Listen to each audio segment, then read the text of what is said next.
আজও ঐতিহ্য মেনে রাস উৎসবের নবদ্বীপে প্রথম শোভাযাত্রা ও নিরঞ্জন হয় রাজা কৃষ্ণচন্দ্রের আদেশে সূচনা হওয়া বড় ঠাকুরন শ্যামার মাতার।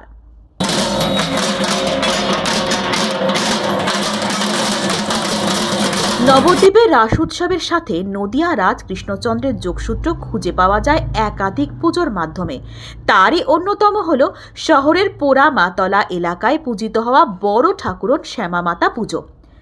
শাক্ত রাসের ঐতিহ্য বহন করে চলেছে নবদ্বীপের এই প্রাচীন শ্যামা মাতা।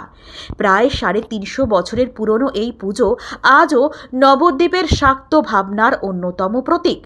পুজো উদ্যোক্তারা জানিয়েছেন তাদের সংরক্ষিত পুঁথিতেই রয়েছে প্রায় 300 বছরের পুজোর রেকর্ড। বর্তমানে এটি নবদ্বীপের কাঁসারি সমাজের পুজো নামেও পরিচিত।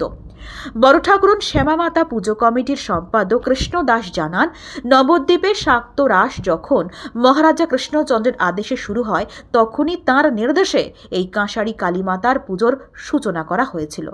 নবদ্বীপে প্রথম পুজো বলতে যেমন এলানিয়া কালীর নাম উচ্চারিত হয়, তেমনি পরবর্তীতে দ্বিতীয় প্রাচীনতম শাক্তপীঠ হিসেবে পরিচিত এই কাঁসারি কালীমাতা।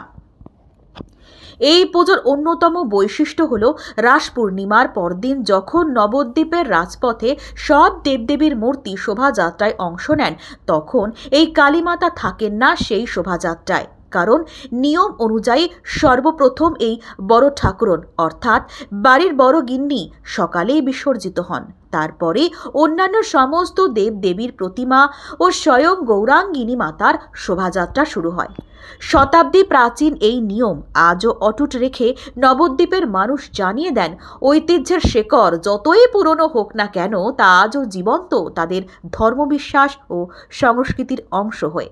সেই মতো বৃহস্পতিবার সকালে এই প্রতিমা সুসজ্জিত শোভাযাত্রা শহরের বিভিন্ন পথ ঘুরে প্রাচীন মায়াপুর লেকে নিরঞ্জন সম্পন্ন হয়।